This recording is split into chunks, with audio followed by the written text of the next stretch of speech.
All right. Hello, everybody. Hello. Welcome to the channel.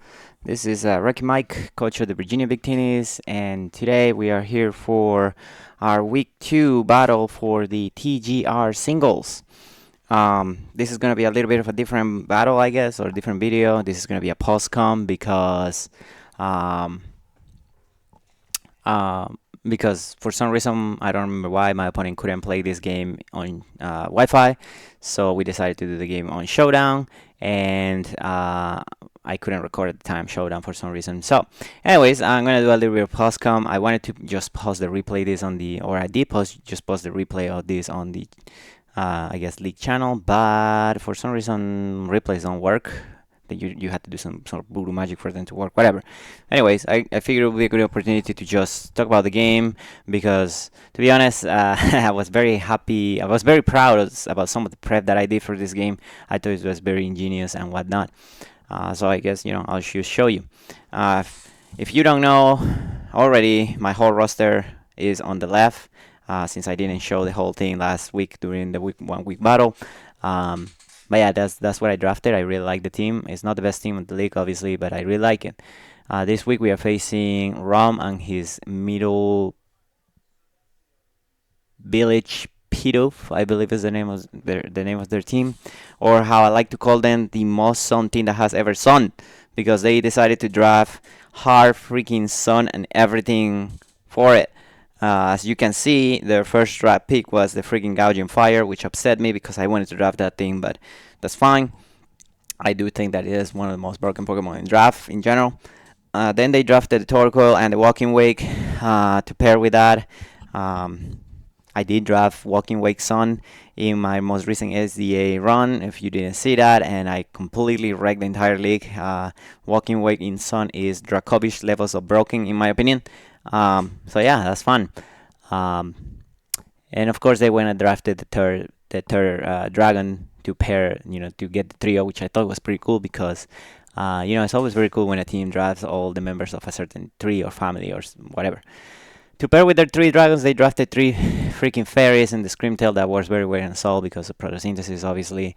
The Enamorus, who is always scary, and the Hatterene, which helps with preventing hazards, which is one of the biggest weaknesses of Sun teams, in my opinion. I have faced Sun and I have used Sun before, so I'm gonna say that I'm experienced enough to be able to tell that Sun is very weak to hazards. Um, since the Torkoal most of the time don't want to be running heavy duty boots, and they all usually want to just be attacking for the most part. So, being removing hazard just loses the momentum. So Hatterene is a very good choice for a Sun team. If you see general Sun teams on Smogon OU ladder, Hatterene is usually a part of offensive Sun teams. And of course, they went and drafted the best chlorophyll sweeper in the game in the freaking Venusaur. They did draft the other two meme picks in the Slurpuff and the Kotoni, but those are meme picks that are never coming. So yeah, this team is very scary.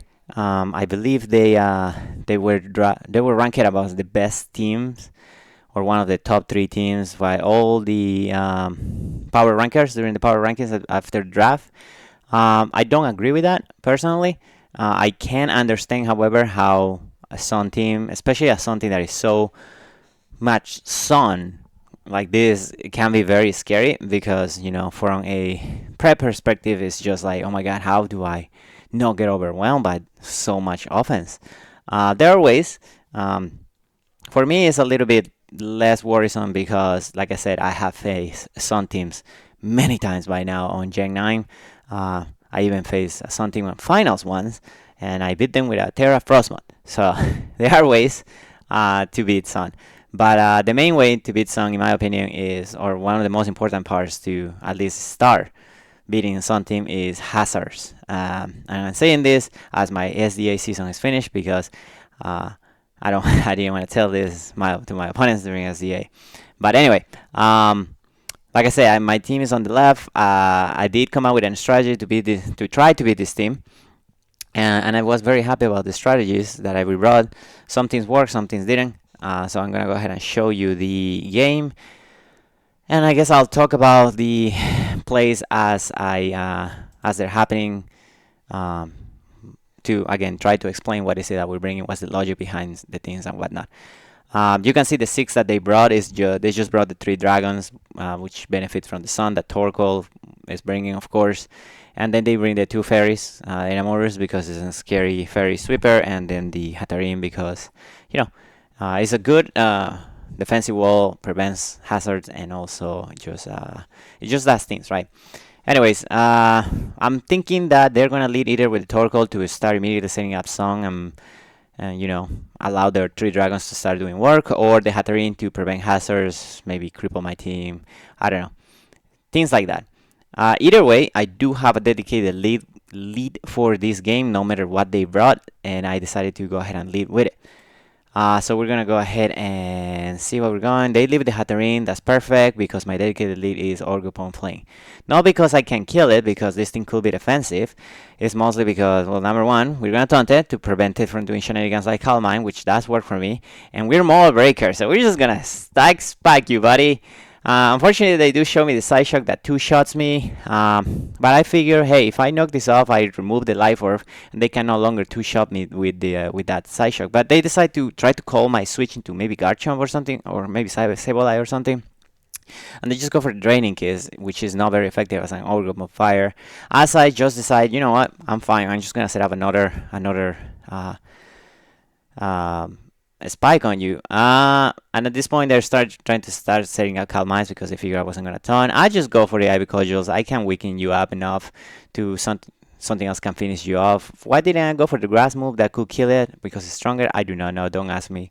But anyway, the Hatarin is very weak at this point. So we bring the Whizzing at this point as they go into their Torkoal to try to set up Sun. And I guess they didn't notice that I was, what is it called? Neutralizing gas, so there's no sun for you, buddy.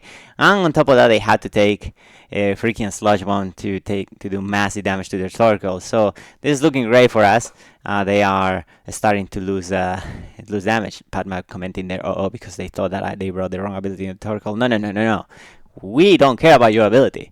I figure they're not gonna Dragon move on a Fairy type, so I'm just gonna go Garchomp because they cannot, Sucker Punch, Electric move me. We are just max offensive life for Garchomp because I don't want to play around with that thing. That thing is just scary. Thankfully, cannot change their type. I do a bad play here as I just go for the Earthquake when I should have expected to switch for them to switch into this. But that's fine. Not too scared of Enamours. As I go to my especially defensive wall this game, which is a Milotic, and they do a lot of damage with Superpower, which shows me that they are physical. At this point, I'm guessing that this must be their Scarfter, so I'm just not a problem. I can just go into Whizzing, who resists the superpower, and also disable your ability, so they also lose their buffs. I have a pretty free sludge bombing here, so I'm just gonna go for it. Hopefully, I can do damage and poison something. I do not get the poison on this Gouging Fire, which is unfortunately. They are leftovers, so they recover some health. At this point, they see that I am Choice Scarf. As they go for a Morning Sun that recovers a lot of health because of the sun. I'm like, okay, at this point this is a little bit scary. I cannot let this thing get out of hand. I still think that I need the Whizzing, so I'm gonna have to go into something else that can pressure this. And they do exactly what I thought we were gonna do, which is go for the Dragon Dance. I'm like, okay. They're probably gonna try to Dragon move, so I'm going back into Chicken Chuck. Not sure for what, but no, they just don't care, dude. They just go for the freaking hit crash on a Garchomp. Which I don't know if he killed, but if he didn't, I would have absolutely kill you. Anyways, this gives you the opportunity to show off what I brought specifically for this, which is the Trick Lagging Tail Sableye. Because as long as I can speed you, you are not a problem. So yeah, they no longer have the leftovers, so they cannot heal, and I also have Choice Banded, Mighty Cleave, Iron Boulder to destroy that thing on one hit. There was nowhere where they were leaving this.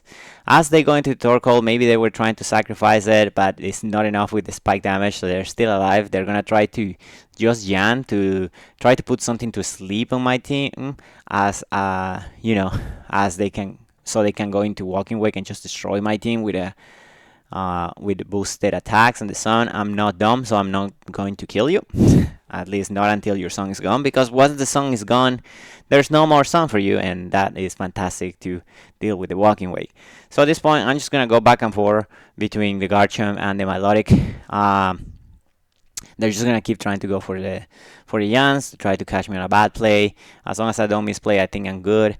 And I just keep going. Especially this is helping me because it lets my logic heal with leftovers every time it comes in, which is gonna be helpful for the walking wake in the end game. They still have 3 starters a song. On this one, they just decide to go for the lava plume. I don't care about that, and you're about to see why. Because at this point, I'm like, okay, I'm not gonna do a bad play this time. They're just gonna go into Namorus, so I'm just gonna go for the facade. I wish it would have burned me, because if it burns me, I would have just one-shotted this Enamoris, but that's fine. This works for me. I suspect they're a Scarf, so if they go for the Fairy move, then my Lottie can just beat it. They don't go for it, and unfortunately for them, they don't have enough to one-shot my Guardian from where it's at, so I'm able to finish them off for a Facade. They try to go for Toggle to try to set up some for one last time, but that is not how the mechanics work, buddy. It just goes down to the spike, and finally here comes the walking wave, which I'm going to assume that is specs, because why else you run anything else on walking wave, right? So I bring my especially defensive melodic, and yep, that confirms that thing is specs. So I'm able to heal up with recover. As long as I can put a minimal amount of damage on this, slightly more damage on this walking wake, Iron Bolden can finish it off with the Choice Band, the Mighty Clip, and of course I missed the freaking Dragon Tail. So now I'm a little bit of an issue. So now I have a little bit of an issue, so I'm gonna have to do what I don't like, which is stall, and we're just gonna have to try to recover stall until we put ourselves in a position where I won't get too shotted by these Dragon Pulses. They do an average of 40 to 45, I believe. So I think I can do it. I do go for the Dragon Tail here, and I get a critical hit, which I think is fair and justifiable. And that's pretty much a wrap, because, like I said, the Choice Banded Iron Boulder is gonna kill it with the Mighty Cliff from this range, and if it is a Scar, it's never killing me with one Dragon Pulse. So I'm not too worried about this. I will recover with Melodic just to try to hit it one more time with the Dragon Tail, just in case is some weird set that leaves a Mighty Clip for whatever reason. So yeah, we're just gonna recover. Dragon Tail is my best mood, even though I am lowering nature on attack. As you can see, I was very well prepared for the stupid Gouging Fire. Because I wasn't going to let it set up in front of a Melodic. Because he sets up in front of a Melodic, and Haze doesn't really do anything for me. And if you're not a physical Melodic, that thing actually can kill you with a hit crash in the sun, because it's just so powerful. So they're just going to keep going for the attacks. At this point, they put me at 39, so I'm like, the average is 45. 45 seems to be the highest that they can go. So I'm like, I'm just gonna go for it. This has stalled long enough. So we go for the final Dragon Tail, and we kill it. We survive on 4%, and we end up winning the game on a nice 2-0, which is great. And I guess it's pretty fitting that Milotic is the one that ended up getting the final kill there, because, spoiler there, I guess Milotic ended up being the MVP for not only my team, but the entire league at the end, because this league doesn't necessarily goes by kills, it goes by MVP's points, and Milotic was such an integral part of my team during the regular season that this is a good show of that, right? I mean, other than Milotic, I had nothing for that freaking walking way. So I'm glad that I was able to draft her. I'm glad that the prep work I do think was pretty cool. Like I said, if you ever face Sun, your first step should be try to hazard stack them. Even if it looks like you cannot, there's always options. I love that we were able to, pull up with the ignoring abilities, because a lot of my opponent's team, at least the team that he brought, depend on the abilities. So, yeah, I think it was pretty cool. Orgapon Fire, I don't know if people consider the ability itself on teams other than maybe Hydron to hit it through the ability, but it has other utilities, right? Like I just showed, setting up spikes in front of a Hatterene, and then Weezing, fantastic Pokemon this generation. I drafted to be able to defog on a Goldingo, but he has been doing good work this season. Anyways, thank you all for watching. That's gonna be it for this game. We are gonna be back with the next week battle back in Wi-Fi, and I believe for the rest of the season as well. So hope this was fun. Thank you all for watching, and we'll see you on the next battle. Peace.